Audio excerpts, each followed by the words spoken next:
모델링을 한다는 것은 사용자 측면과 사업자 측면 이 두 가지 측면에서 모델링을 해요. 그러면 이제 결과가 뭐가 나오냐면 컨셉 모델과 비즈니스 모델링. 그러면 그 두 가지 모델을 기반으로 해서 그 다음에 이제 우리가 그럼 우리가 만들려고 하는 디지털 헬스 서비스 또는 제품은 어떤 구조를 가지고 있고 어떤 기능을 가지고 있고 그걸 어떻게 표현할 거다라는 거에 대한 구체적인 얘기를 해줄 수 있어요. 그래서 이 모델링은 우리가 지난 3주 동안 했던 분석 단계와 뒤에 3주 동안 할 설계 단계 사이를 이어주는 가교 역할을 하는 거예요. 그래서 그걸 두 가지를 갖다가 할 텐데 이제 이번 주에는 사용자 입장에서 컨셉 모델을 만드는 방법을 갖다 할 거예요. 그래서 이해관계자 분석, 맥락 분석, 과업 분석을 통해서 사용자 입장과 또 전반적인 과업이나 맥락에 대해서 우리가 알아는 거죠. 곧장 이거는 시스템의 구조나 기능이나 표현으로 들어가기 전에 모델링이라는 단계를 거칩니다. 그 모델링은 컨셉 모델과 비즈니스 모델. 이 컨셉 모델은 우리가 앞으로 만들려고 하는 그 시스템이 어떤 피처들을 가지고 있느냐를 설계처럼 구체적인 방법이 아니라 개념적인 단계에서 알아보는 거라는 거죠. 그리고 첫 번째가 컨셉을 도출하고 컨셉을 평가해서 후보 컨셉을 정하고 그 다음에 그 컨셉에 대한 구체적인 모형을 만들어서 컨셉 모형을 만드는 단계까지 가는 거예요. 여기 사실은 굉장히 중요한 일이고 또 시간이 되게 오래 걸리는 일이에요. 그런데 그거를 가급적이면 우리 편하게 한번 얘기해 봅시다. 첫 번째는 컨셉을 도출하는 거예요. 자, 이제 우리가 어떤 도메인을 할 거다. 이건 이제 어느 정도 우리가 알았어요.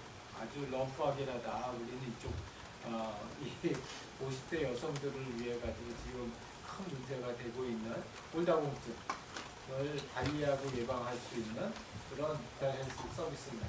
자, 이제 전반적인 방향은 선점이 됐는데 그럼 이 서비스는 어떤 컨셉으로 가야겠지? 그럼 그 컨셉을 노출하는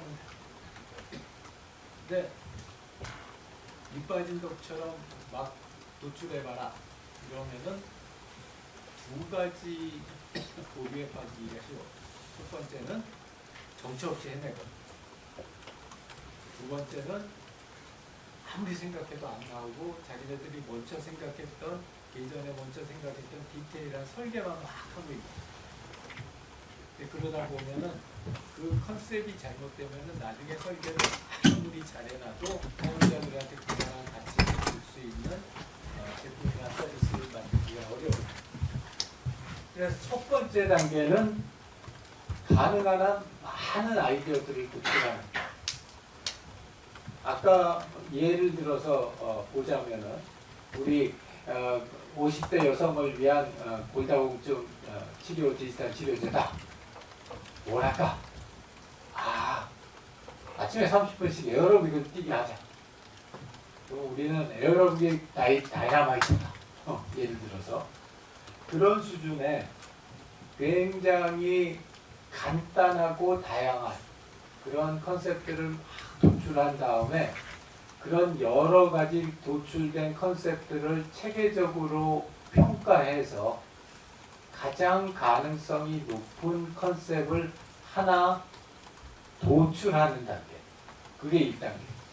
첫 번째 컨셉 도출하기는 쉽게 얘기하면 아이디어 내기. 근데 그냥 아이디어 내봐. 이러면 되게 어렵잖아요. 그래서 일반적으로 하고 있는 게 이런 트리즈라고 하는 방법론이나 창조성 템플릿 이런 말하자면은 생각의 전략적인 도구들을 쓰는 거예요. 그래서 예를 들어 컨셉 도출을 한다. 그러면은 이제 사람들이 이런 걸 갖다 하는데 어떤 걸 쓸 수 있느냐 하면은 이 약간 어려운 얘기지만 쉽게 얘기를 하자면 기존에 있던 것들을 변형을 시켜주는데 그 기존에 있던 걸 갖다가 뭔가를 없애는 거. 예를 들어서 키재기를 하는데 보통 키를 갖다 재면은 이런 데다가 긴 막대를 해놓고 막대를 갖다 왔다 갔다 하면서 키를 재는데 막대를 없애자. 그거 불편하다. 집에다 그런 거 놔두면 괜히 거추장스럽고 더 귀찮다. 막대를 어떻게 없앴냐? 스마트폰에 있는 자외선 카메라를 가지고 그 막대를 없애고 우리가 바깥에서 그냥 사진 찍어서 키를 갖다 재자. 뭘 없앴냐? 막대를 없앤 거예요. 막대 대를 없앤 거예요.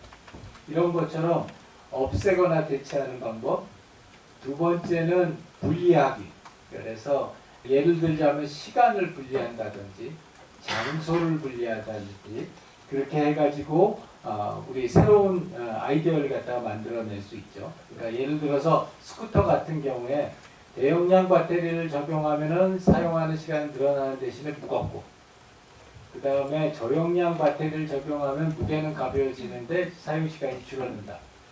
그러면 분리하기 방법을 갖다 적용을 하면은 우리 탈부착 배터리를 갖다가 해서 고정형 배터리가 아니라 탈부착 배터리를 해서 배터리 충전 시간과 배터리 사용 시간을 분리하자. 이렇게 하면은 물리적인 모순을 갖다가 만들어낼 수 있을 거다. 제일 진부하지만 또 한 가지는 기능을 추가하는 것, 정보를 추가하는 것, 뭔가를 더 넣는 것. 이렇게 해가지고 새로운 아이디어를 갖다 낼 수 있겠죠. 자, 여기서 중요한 거는 아이디어의 질이 아니라 아이디어의 개수예요.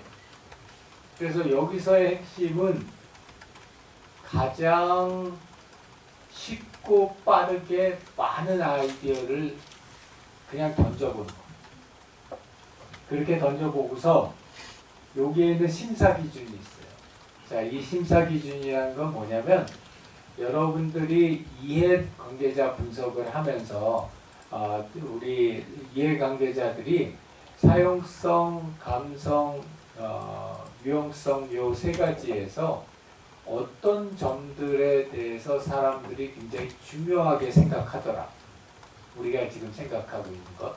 예를 들어서 아까 50대 여성 같은 경우에 사용성 측면에서 이해 가능성을 되게 높게 생각하시더라. 그러면은 여기에 이해관계성이라는 평가 항목이 들어가는 거예요. 그리고 신뢰성 측면에서 그 50대 여성분들이 본인의 건강과 관련된 거기 때문에 이 사이버 시큐리티를 굉장히 심각하게 생각하시더라. 그런 걸 갖다 넣어주는 거예요. 여기다 평가 항목을. 그러니까 즉 여러분들이 분석 단계에서 도출했던 중요한 평가, 중요한 요소들을 여기 심사 기준에 넣어줘요. 그렇게 심사 기준에 넣어주고 아주 러프한 아이디어들을 먼저 1라운드로 걸러내요. 그렇게 걸러내고 나면은 어떤 핵심되는 가능성이 있는 애들이 한 두세 개가 잡혀요.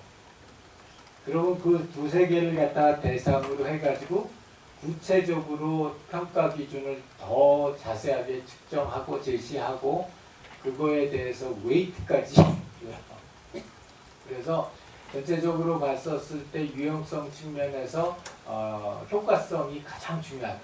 그러면 거기는 웨이트 3. 그 다음에 사용성 측면에서 이해 가능성이 굉장히 중요하다. 이해 가능성 웨이트 2. 그 다음에 사이버 시큐리티도 중요하긴 한데 앞에 두 개보다는 안 중요하다. 웨이트 1. 그래서 두세 개 정도로 압축된 후보지 중에서 하나의 컨셉을 정하는.